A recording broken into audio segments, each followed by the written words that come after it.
예, 여러분, 어떻게 계속해서 잘 지내고 있죠? 이 시간에는 이제 구원의 단계 세 번째로서 칭의에 대하여 살펴보겠습니다. 여러분, 구원의 단계 기억하고 있죠? 첫 번째가 이 효과적인 부르심과 중생이었습니다. 그리고 이에 따라서 우리가 믿음을 갖게 되고 믿음을 갖게 되면은 이 칭의가 일어난다. 그죠? 우리 개신교에서 이신칭의 믿음으로 말미암아서 의롭다고 칭함을 얻는다.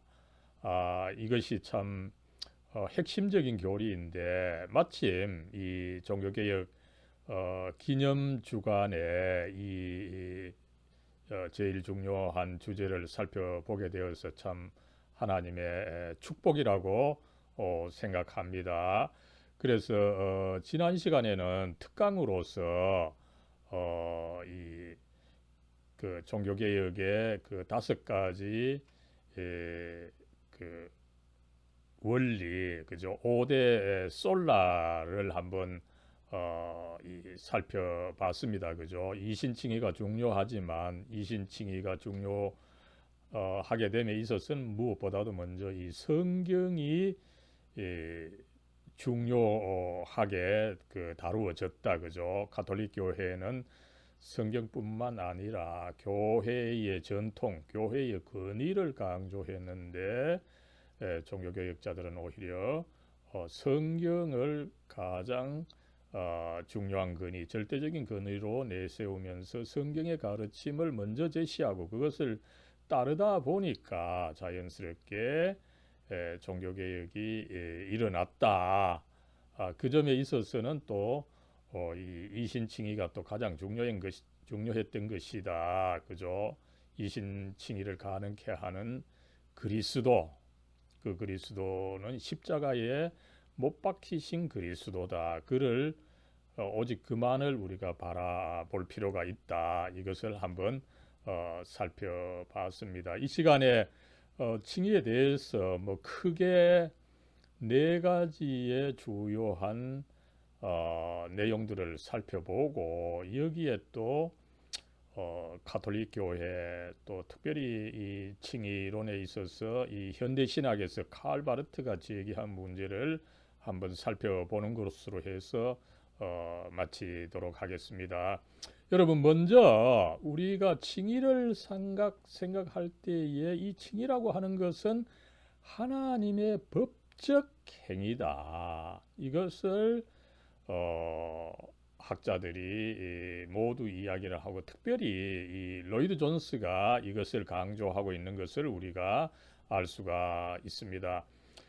이게 저는 사실은 이 동양인들에게는 매우 중요하다고 봅니다. 여러분, 이 서양에서는 특별히 이 서양 문명의 근간이 되는 이 로마 문명이 법입니다. 법하면 이 로마법이죠, 그죠? 모든 것이 뭐 로마로 통한다라고 했을 때 사실은 이 로마 문화도 있지만 이 로마법인 거죠. 그래서 이 그리스 로마 문명권에 속했던 사람들은 인간관계, 하나님과 또 인간의 관계, 이 모든 관계를 사실은 굉장히 그 법적 개념으로 생각한 것이 강했다는 거죠. 그런데 이 법적 개념이 약한 우리 동양인들에게 있어서 그죠? 이 서양의 개념을 이해함에 있어서 굉장히 그 힘든 측면이 있습니다만은 이 하나님과 인간관계, 인간 대 인간의 관계, 이 법적 어떤 차원이 이 서양 개념에 있어서는 강했다. 이것을 우리가 염두에 두면은 좋겠습니다. 여러분 그래서 우리가 일단은 그 칭의 그죠? 그 개념을 보면은 히브리어에서 이제 차다크, 그다음에 그리스 헬라어에서는 디카이오 수네가 이제 칭의입니다만 그죠? 이 말 자체가 원래 그 어떤 사람을 법적으로 의롭다고 선고한다는 그 의미가 있습니다. 아니 의롭대 그저 내가 의로워지는 것이 아니라 그 사람이 의롭다고 선고한다라고 하는 그 의미가 강하다라고 하는 것을 우리가 알 수가 있습니다. 여러분 그 칭의하다의 그 반대말이 여러분 정죄한다는 말입니다. 그죠? 정죄한다는 말은 뭡니까? 죄가 있다고 정하다. 죄가 있다, 유죄하다, 이것을 선고한다는 의미가 사실은 있습니다. 이 정죄한다는 말에는 분명히 그 선고한다, 죄로 정한다 이 말이 있는데 칭의한다, 그죠? 의롭게 한다. 여기에는 이 법적 선고의 의미가 적기 때문에 우리가 그것을 생각하지 못하지만 원의에 있어서는 이 법적 개념이 강하다라고 하는 것을 우리는 염두에 두어야 한다는 것입니다. 그래서 이 뻘코프가 칭의를 잘 정의해주고 있죠. 하나님께서 예수 그리스도의 완전한 의를 통하여 죄인을 의롭다고 선고해 주시는 이 법적 행위라는 것입니다. 그죠? 그랬을 때 어떻습니까? 그죠? 우리가 칭의를 받았다. 이 말은 무슨 뜻입니까? 우리 자신이 어떤 내적으로 뭐가 변화가 일어나서 이 의롭게 되는 것이 아니라는 거죠. 여기서 로이드 존스 목사님은 사람들이 이 칭의와 성화를 혼돈하게 되고 이 혼돈이 사실은 가톨릭 교회에 있어서 강하게 일어났다는 것을 지적을 하고 있습니다. 그죠? 여러분 우리에게는 아직 죄가 물론 이 죄가 없는 것으로 하나님께서 인정해 주지만 그 죄성 이거는 사실은 아직 남아 있습니다. 그죠? 그것이 완전히 사라지는 식으로 우리가 어떤 새로운 그 의로운 어떤 존재로 완전히 우리의 어떤 내면 상태, 존재 자체가 변화되는 것이 아니라는 거죠. 우리의 죄성이 있다라고 할지라도, 그죠? 물론 우리의 그 과거의 죄가 인정 그것 이제 용서받는 측면이 있습니다. 그죠? 그러나 여전히 인간으로서 죄성은 남아 있지만 하나님께서 그리스도의 의를 제게 주심으로 해서 그걸 통해서 내가 의롭다. 그죠?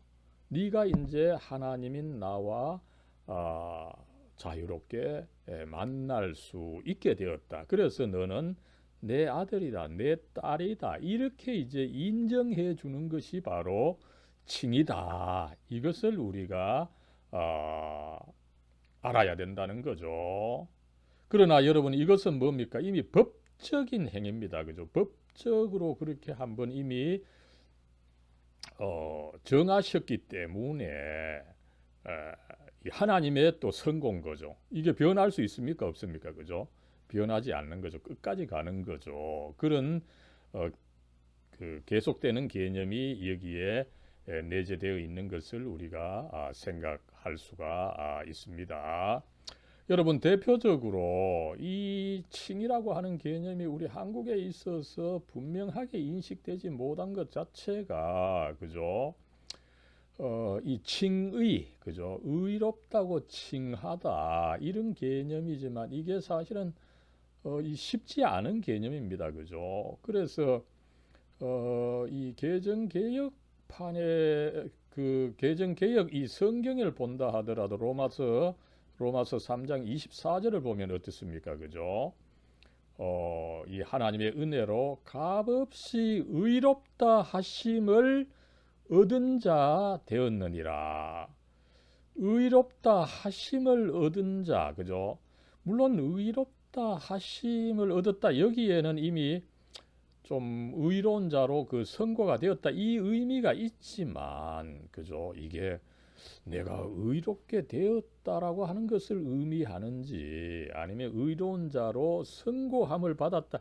이게 이제 분명치 않은 거죠. 이런 점이 있기 때문에 새 번역은 이것을 굉장히 그 분명하게 번역한 것을 우리가 알 수가 있죠. 그래서 어떻습니까? 하나님의 은혜로 값없이 의롭다는 선고를 받습니다. 이 새 번역이 정확한 그 번역을 해 주고 있는 것을 알 수가 있는 거죠. 아무쪼록 여러분, 우리가 이 칭의를 다룸에 있어서 이 칭의는 무엇보다도 먼저 이 그리스도의 완전한 의를 통해서 죄인인 우리의 죄성이 남아 있음에도 불구하고 우리를 하나님께서 의롭다고 법적으로 선고를 해 주시는 것이라고 하는 것을 우리는 염두에 두면 좋겠습니다.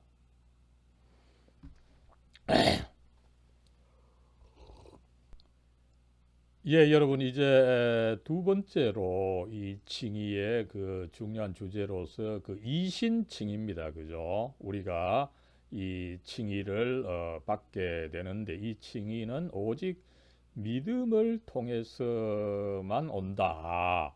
이것을 이제 가르치는 거죠.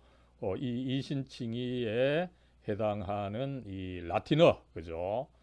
이 솔라 피데죠. 이 솔라는 오직 무엇을 통하여, 오직 무엇을 이런 뜻입니다. 그죠? 그랬을 때 오직 그 믿음을 통하여다. 그죠?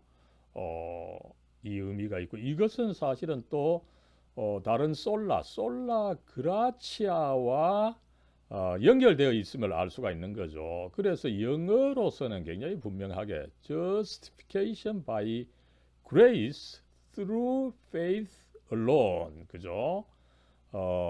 우리가 이 칭의를 받는데 이 예수 그리스도의 예수 그리스도의 그 은혜를 통하여 사실은 칭의를 받습니다. 그죠?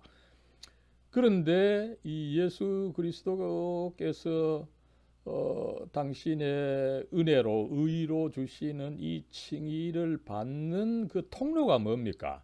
오로지 믿음만이다. 이것을 이야기하고 있는 것을 우리가 알 수가 있는 거죠. 여러분, 그랬을 때 이 칭의라고 하는 것은 무엇보다도 먼저 이 그리스도의 의인데, 그죠? 이 그리스도의 의는 뭡니까? 내가 어떻게 그리스도의 의에 도와준 것이 없는 것입니다. 그죠?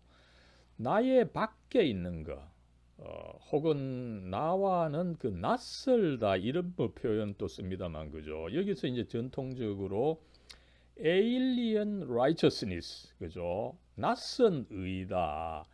우리 밖에 있는 그리스도의 의다. 그죠? 내가 공헌한 바가 없는 그리스도 자신의 그 의다. 그죠? 이것을 강조하는 거죠. 그래서 내가 어떤 식으로든지 나의 노력으로 나의 공로에 힘입어서 얻는 의가 아니다.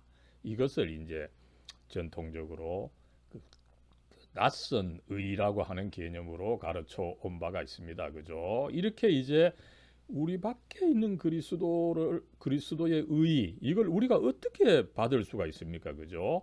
오직 믿음을 통해서다. 그리고 이 믿음은 우리가 앞에서 살펴본 것처럼 어떻습니까? 그죠? 성령의 도움으로, 그죠? 이미 먼저 어떻습니까? 먼저 효과적인 부르심이 하나님의 역사, 이 성령의 역사를 통해서 효과적인 부르심이 있었고, 이 부르심을 통해서 내게 이미 어떤 이 믿음의 그 씨앗이 이제 터졌습니다. 그죠? 그래서 그 결과 믿음을 갖게 되고, 이 믿음을 갖게 되면은 이제 칭의가 일어난다는 것입니다. 그죠? 이럴 때 여기에는 우리가 어떻게 기여하는 바가 없다라고 하는 것을 개혁신학은 누누이 이야기하고, 여기에 비해서 이제 알미니우스주의, 또 감리교회에서는 오히려 나름대로 우리가 기여하는 바가 있다.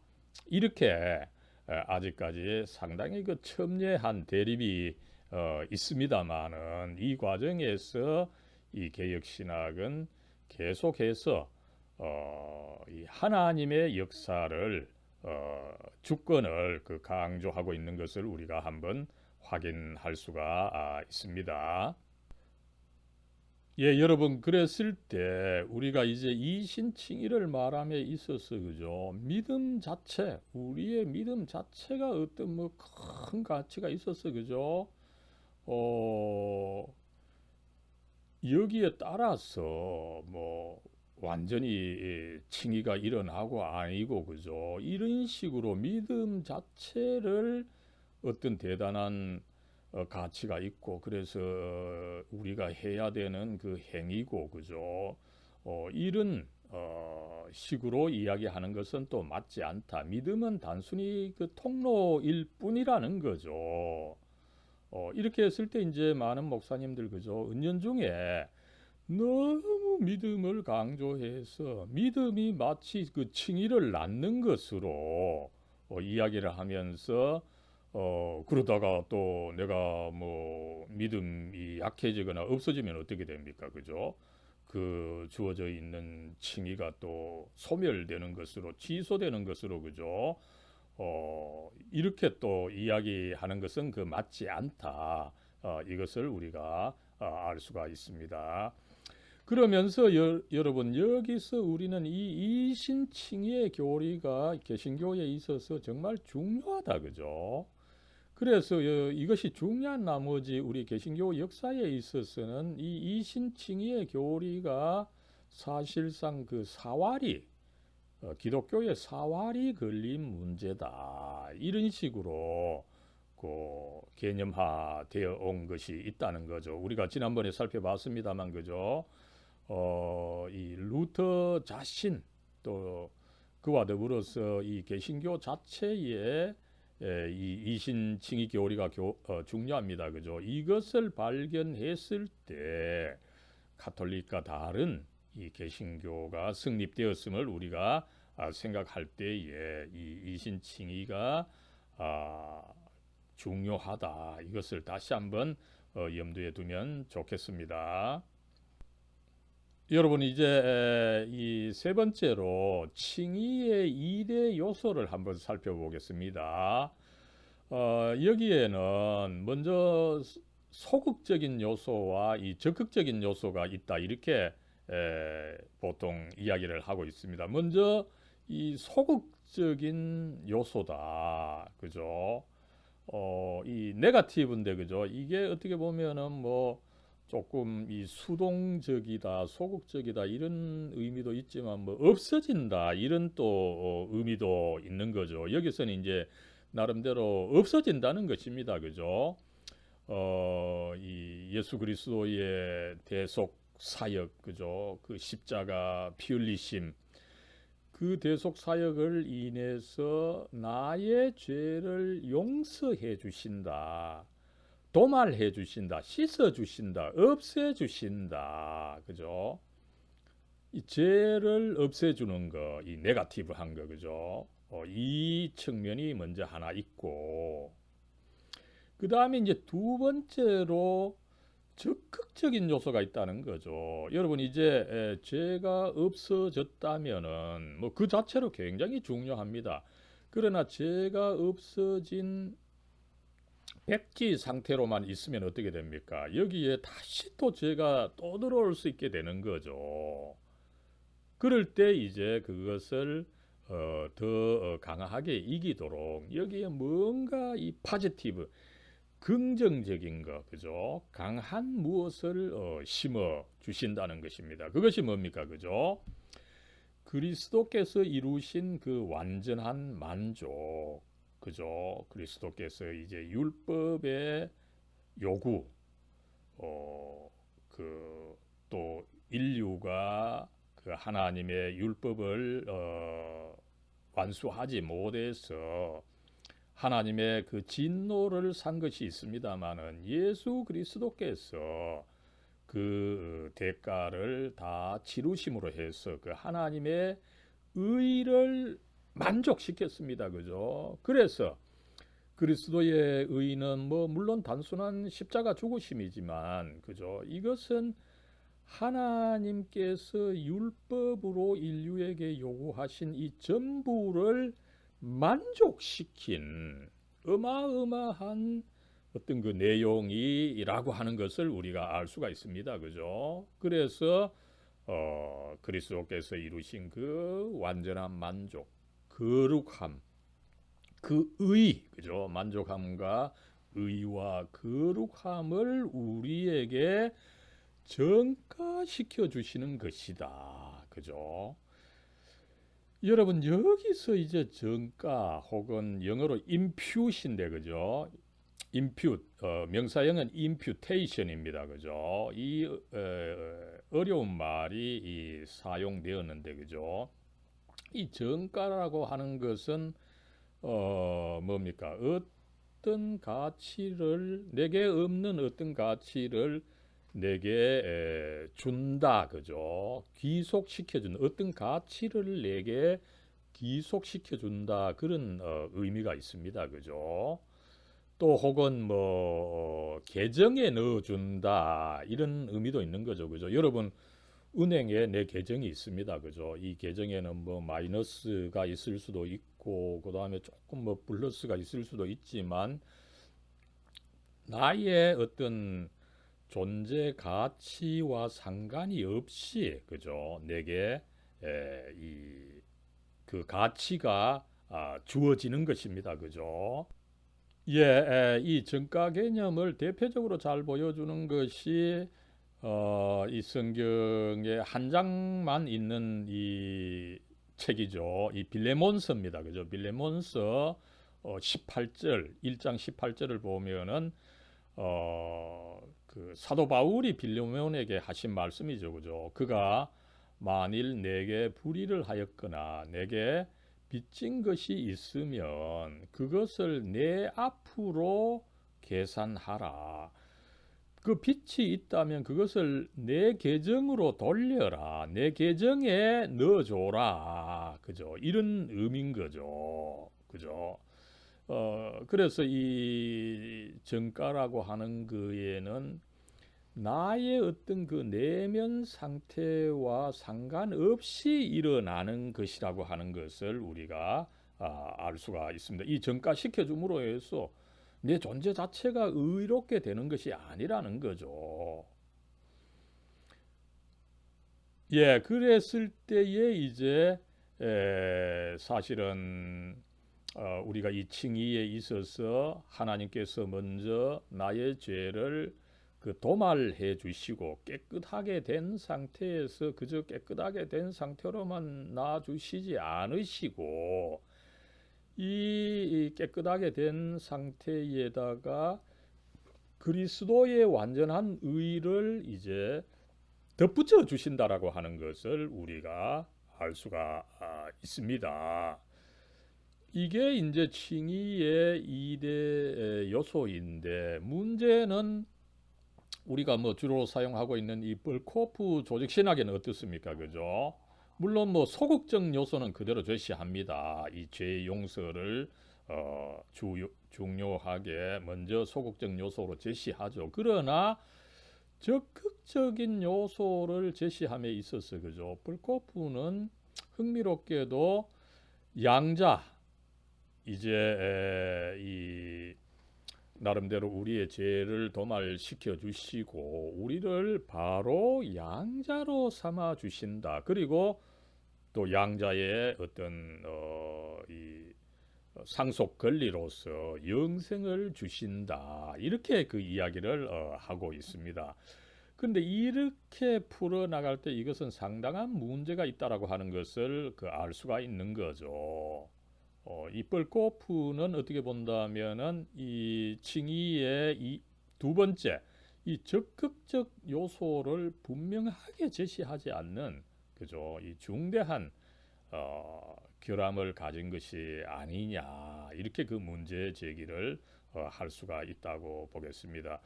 여러분 이거는 사실은 참 이 조직 신학에 있어서 이 적지 않은 문제인데 그죠? 이 벌코프와 같은 위대한 신학자가 이 그리스도의 의의 전가 뭐 어떻게 보면 굉장히 그 핵심적인 것인데 이것을 누락을 했다 그죠? 어쨌든 이것은 한번 조직 신학적으로 굉장히 그 깊게 연구해 봐야 할 상황이다.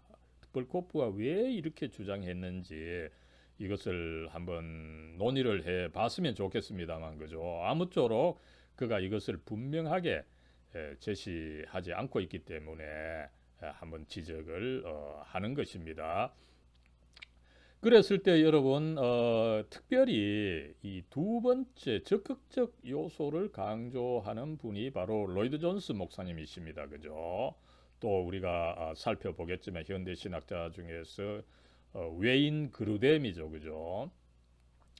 그래서 이 로이드 존스는 이 두 번째 적극적 요소를 그 설명하면서 그리스도의 그 적극적인 의, 그죠? 이 그리스도의 의 자체가 살아 있어서 역사하시는 이 적극적인 의라는 거죠, 그죠? 이 의가 우리에게 전가되었다라고 하는 거. 그럼 전가되었다고 하는 것이 뭡니까, 그죠? 로이드 존스 목사님은 우리의 계정에 넣어졌다는 것이죠, 그죠? 그래서 이 칭의의 두 번째 요소를 강조하고 있는 것을 우리가 알 수가 있습니다. 그죠? 이 그리스도의 의가 뭡니까? 앞에서도 말씀을 드렸습니다만 그죠? 율법의 의를 인류가 이루지 못한 이 율법의 요구입니다. 그죠? 이것을 이제 만족시켰고 나아가서 은혜와 진리가 충만한 이 의입니다. 그죠? 그랬을 때 이 의가 우리에게 그 주어졌다. 우리에게 기속되었다. 그죠? 이것은 단순히 타락 이전의 그 순수한 아담. 앞에서 제가 말씀을 드렸죠. 죄가 있는데 그 죄가 이제 도말되어서 깨끗한 종이가 되어서 깨끗한 종이로 머물러 있는 것이 아니라는 거죠. 이 깨끗한 종이가 훨씬 그 아름다운 종이로 된다라고 하는 것을 로이드 존스 목사님이 강조하고 있는 것을 알 수가 있습니다. 그루뎀 역시 여기서 굉장히 그 흥미롭게 이 설명을 하죠. 단순히 이제 중립적인 존재로 인정하는 것이 아니라 단순히 그저 죄가 없는 백지로만 인정하는 것이 아니라는 거죠. 그죠? 완전한 의의 공로를 가진 것으로 이 선포해 주는 것이다. 그죠? 여러분 그래서 이 그 구르뎀 이 박사님은 이사야서 61장 10절을 그 제시를 하고 있죠. 그죠? 어떻습니까? 그죠? 이제 구원을 받게 되었을 때 그죠? 내가 이제 구원을 받는 것으로 그저 백지 상태로 머물러 있는 것이 아니라 그죠? 여기에 공의의 겉옷을 내게 더하신다는 거죠. 그죠? 공의의 겉옷을 더하신다. 우리가 뭐 여러분 평소 뭐 겉옷 없이도 살아갈 수 있죠. 그죠? 그러나 어떻습니까? 그죠?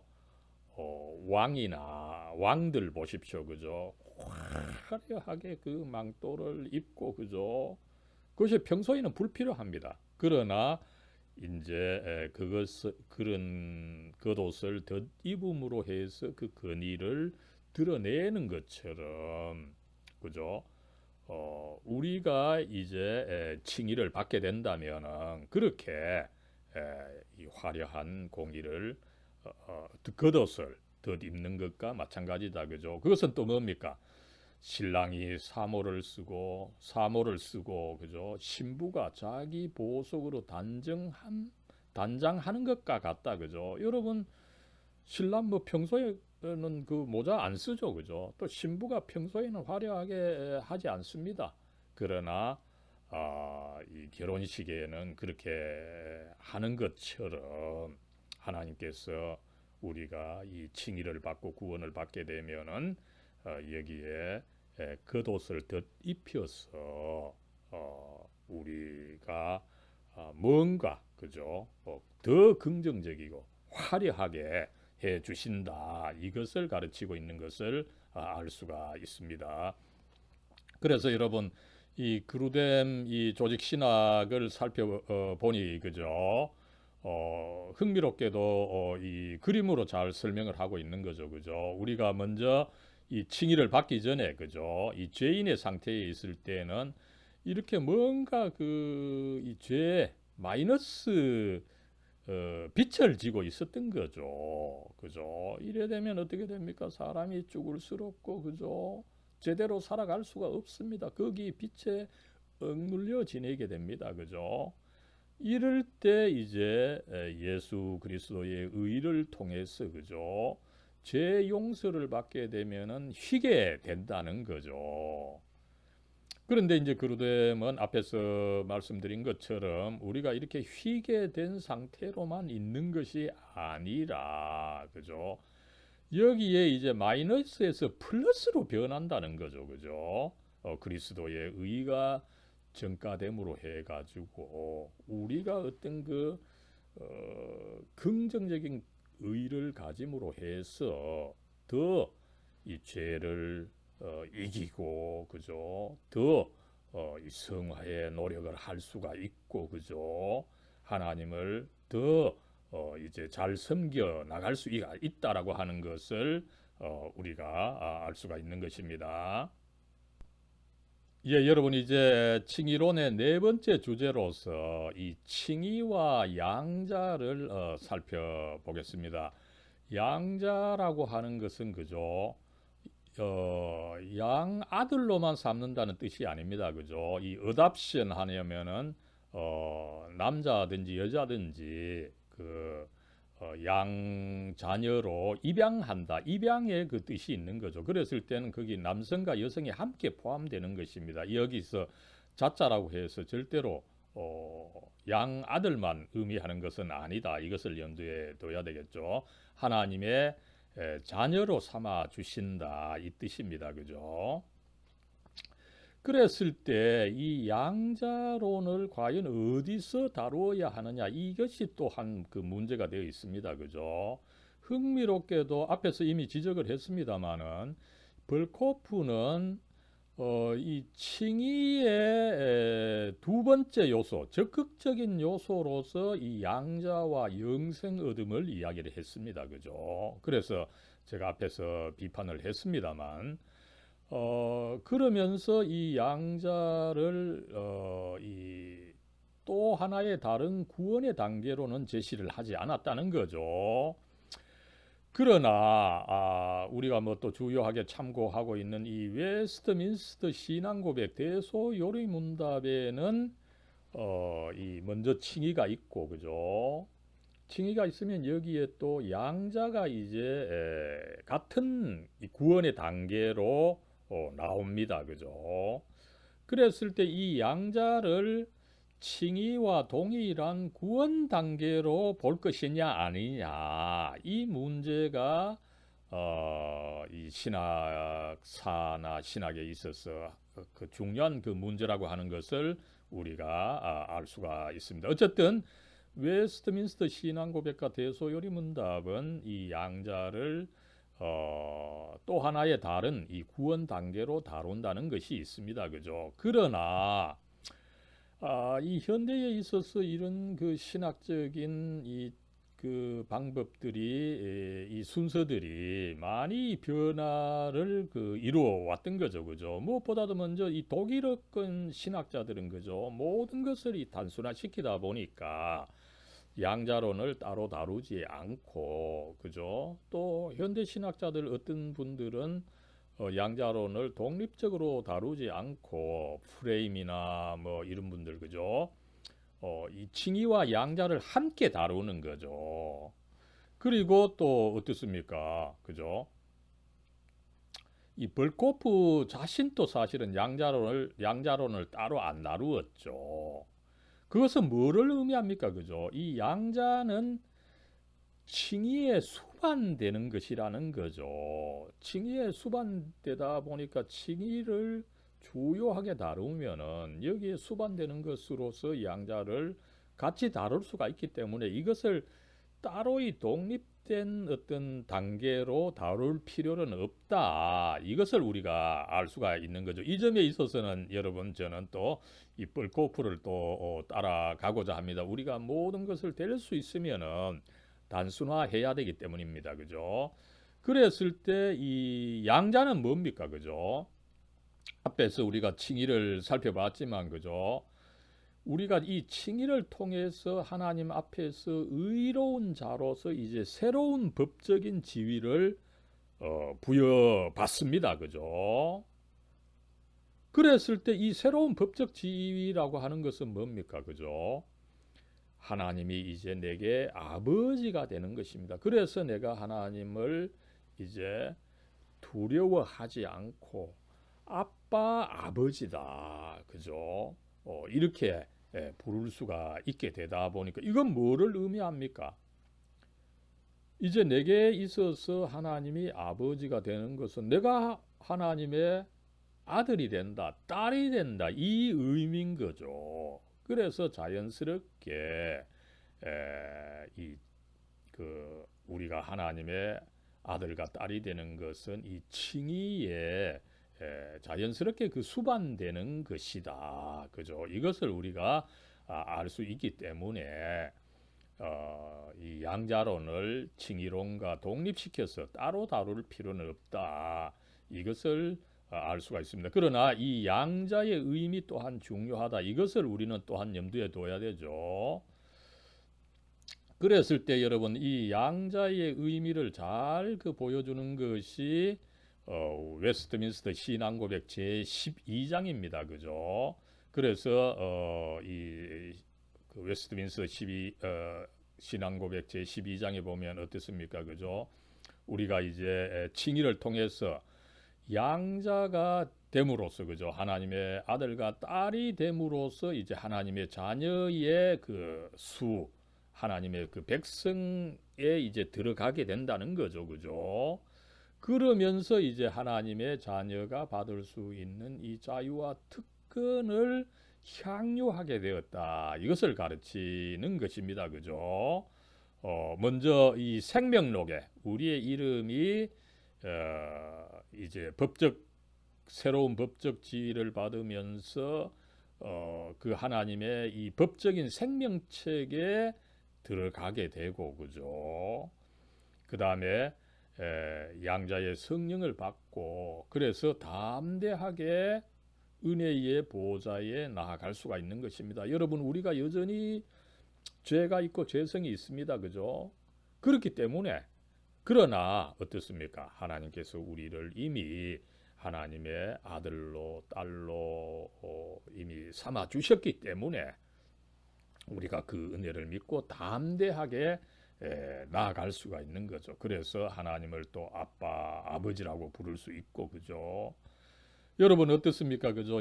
여러분들의 아버지, 어머니 그죠? 뭐 어지간한 문제는 단순히 우리가 아버지의 딸이고 아들이기 때문에 엄마 아빠가 우리를 용납해 주는 것을 알 수가 있죠. 그죠? 그러나 또 어떻습니까? 또 다른 한편으로 이 히브리서 12장 6절이 또 중요하죠. 그죠? 여러분 어머니나 아버지가 그 자녀를 제대로 키우기 위해서는 어떻게 됩니까? 징계를 더 강하게 한다는 거죠. 그죠? 이 징계가 없이는 사람이 제대로 될 수가 없고 그죠. 그래서 또 히브리에서 어떻게 가르칩니까? 그죠. 피 흘림이 없이는 사함이 없다. 그죠. 그래서 여러분 예수 그리스도께서 우리의 그 하나님의 장자였습니다. 그죠? 이 장자에게 왜 그렇게 벌을 가장 강하게 주셨습니까? 그죠? 이 하나님께서 그 장자와 더불어서 그 모든 형제자매를 대표하는 그 인류를 사랑하시기 때문에 그죠?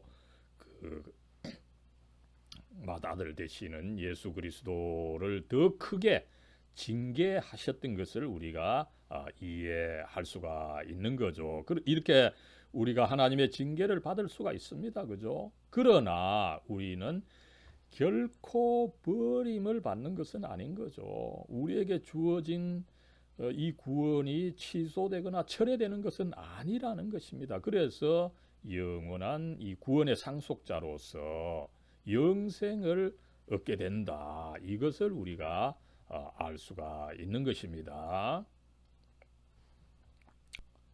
예, 여러분, 이제 이렇게 칭의론 전체를 한번 살펴봤습니다만, 그죠? 이 칭의론과 관련해서 또 여러 가지 또 논란이 있어 왔던 거죠. 이 중 이제 두 개의 큰 어떤 이 논란의 그 주제를 한번 살펴보면, 먼저는 이 가톨릭 교회의 이 칭의론으로서 이 주입론입니다. 그죠? 개신교는 앞에서 말씀을 드렸습니다만 그 정가다. 그리스도의 의가 우리에게 정가된다 이랬는데 가톨릭 교회에서는 그 그리스도의 의가 우리에게 주입된다. 이런 가르침을 가르치고 있습니다. 그죠? 그래서 가톨릭 교회에서는 우리가 이제 믿음을 가지고 칭의를 받을 때 그 하나님의 은혜가 우리에게 이제 주입, 인퓨즈 되는 거죠. 여기서 인퓨즈는 우리에게 굉장히 녹아 들어간다는 것입니다. 그죠? 어, 그래서 심지어는 어떻게 됩니까? 그죠? 이 하나님의 의가 우리들에게 녹아 들어가서 우리의 존재가 심지어 그 변할 수 있다. 이 정가된다는 것과 굉장히 다른 의미의 이 주입을 가르치는 거죠. 그런데 문제는 어떻게 됩니까?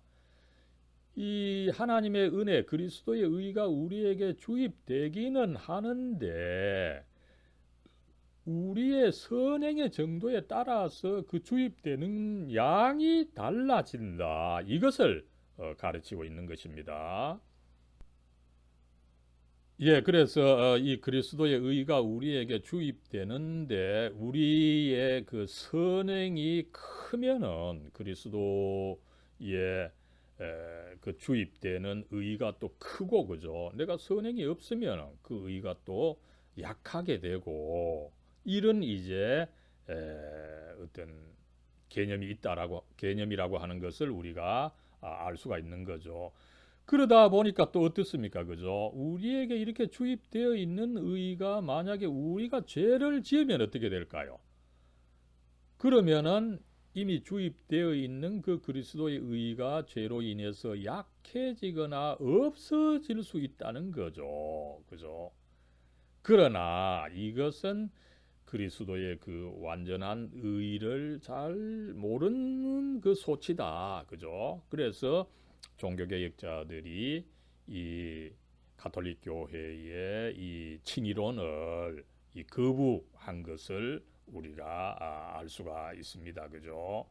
앞에서 말씀을 드렸습니다만 그죠? 이 칭의라고 하는 것은 우리의 바깥에 있는 그 그리스도의 의입니다. 낯선 의입니다. 그죠? 이것이 우리들에게 이 주어지는 것으로서 이 한 번만 주어지는 것이다 보니까 그죠?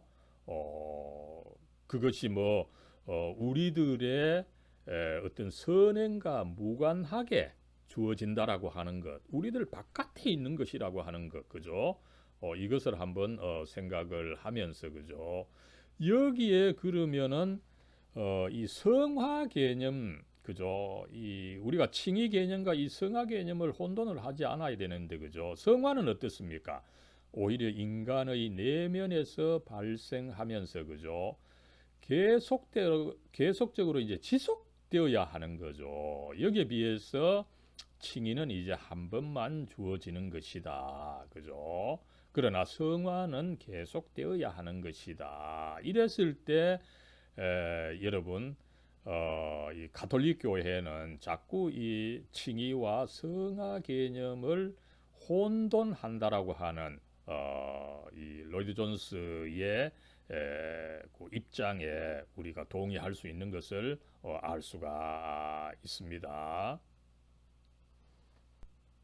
예, 여러분 이제 이 칭의론의 두 번째 큰 문제로서 그죠? 이 객관적 칭의론의 문제입니다. 그죠? 이 바르트의 칭의론의 문제라고 볼 수 있겠습니다. 그죠? 이 현대 신학에 있어서 이 칼 바르트는 큰 영향을 미쳤는데 그죠? 이 칭의를 이제 그의 대표적인 이 책이죠. 이 교회 교의학입니다. 그죠? 교회 교의학. 이 사권 일부에 보면은 이런 말이 나옵니다. 그죠? 이 칭이라고 하는 것은 무엇보다도 예수 십자가에 죽으신 그 예수님을 하나님께서 부활시켜 주신 것, 그죠? 이게 그리스도의 칭인데 이 그리스도의 칭의가 모든 칭의의 어떤 그 근본이다, 뿌리다, 그죠? 그래서 이것을 조금 자세히 보면 어떻습니까, 그죠? 이 하나님의 아들이신 예수 그리스도 자신이 이제 부활함으로써, 그죠? 하나님에 의하여 의롭다고 인정을 받았다는 것이죠, 그죠? 그리스도 자신이 일단은 그의 부활을 통해서 의로운 것으로 그 선고되었다는 것입니다. 그죠? 그랬을 때 인류의 그 칭의는 이 그리스도의 칭의에 달려 있다는 거죠. 달리 말하면 어떻습니까? 그죠? 그리스도께서 인류의 대표입니다. 그죠? 인류의 대표인 그분 안에서 인류가 의롭다고 인정을 받았다는 것입니다. 그죠? 이 칭의가 이미 그리스도의 부활 사건에서 이미 이루어졌다는 거죠. 우리도 이미 거기서 이미 칭의를 받았다는 것입니다. 그죠? 여러분 이렇게 이야기를 할 때에 이 그리스도의 그 전체 죽으심, 부활, 그죠? 그 의의를 설명함에 있어서는 참 좋습니다. 이 그리스도의 죽음의 그 혜택, 이것이 워낙 큰 것이기 때문에 모든 인류에게 그 미친다. 그죠? 이것을 우리가 이야기를 해야 되죠. 그래서 나름대로 이 바르트의 이 칭의론, 객관적 칭의론이 의미가 있습니다. 그죠? 그러나 이것은 한 측면만이라는 거죠. 이것을 이 객관적 칭의론만 강조하고서 그죠? 그 칭의를 내가 받아들이는 것. 그래서 참으로 내게 이 칭의를 실현해 나가야 되는 것. 이것이 이제 주관적 칭의론이라고 할 수 있는 거죠. 이것을 소홀하게 이 다른 측면이 있다. 이렇게 우리가 비판을 할 수가 있는 거죠. 우리가 성경을 본다면 그죠? 물론 이 그리스도의 죽음과 부활 그것이 나름대로 그리스도의 칭이면서 또 나아가서 그리스도가 또 인류를 대변하다 보니까 그죠? 인류를 대신해서 거기서 칭의를 이룬 것이 있습니다. 그러나 그것을 전제하면서도 이 주관적 칭의, 이신 칭의를 강조하고 있다는 것을 우리는 소홀히 해서는 안 된다는 것입니다. 그죠? 그랬을 때 이제 사도행전 2장 36절입니다. 그죠? 이 성령 강림절 그 오순절에 베드로가 그 설교한 내용이죠. 그죠? 분명히 이 예수 그리스도께서 이 십자가 죽음을 통해서 주와 그리스도가 되게 되셨다. 그죠? 이것을 말하고 있습니다. 그죠? 나름대로 객관적 칭의론을 이야기하고 있습니다. 그죠? 그러나 베드로는 거기서 끝내는 것이 아니라 어떻게 됩니까? 그죠? 너희가 회개해서 각각 예수 그리스도의 이름을 믿고 세례를 받고 제 사함을 받아라. 그 그리스도께서 이루신 객관적 칭의를 너희들이 회개하고 그죠? 믿고 세례를 받음으로써 죄 사함을 받음으로써 그 칭의를 그것을 너희에게서 현실화 시켜라. 그죠?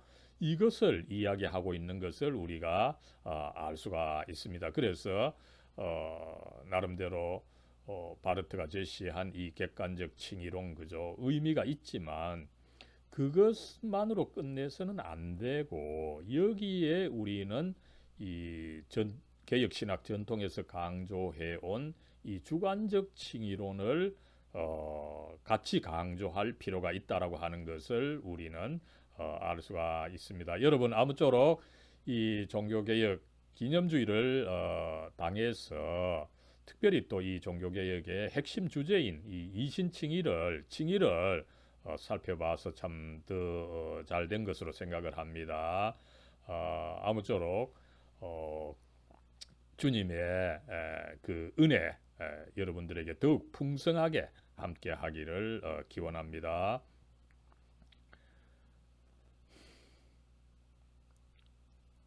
사랑과 은혜와 진리로 충만하신 하나님, 이 시간 저희들 이 조직신학 과목을 통해서 또 특별히 이 의미가 있는 이 종교개혁 기념주일에 이 종교개혁의 가장 중요한 이 가르침이었던 이신칭의를 한번 살펴보게 해주시는 것 감사합니다. 하나님 무엇보다도 먼저 이 시간 우리의 주님 예수 그리스도께서 십자가에 그렇게 피 흘려 죽으심으로 해서 하나님께서 인류에게 요구하셨던 그 율법의 요구 그것을 그리스도께서 만족하여 주시고 완성해 주신 것을 다시금 저희들 기억하고 감사를 드립니다. 나아가서 그리스도께서 그렇게 이루신 그 의를 우리가 또한 이 믿음의 과정을 통해서 성령의 역사를 통해서 저희들 이 믿음을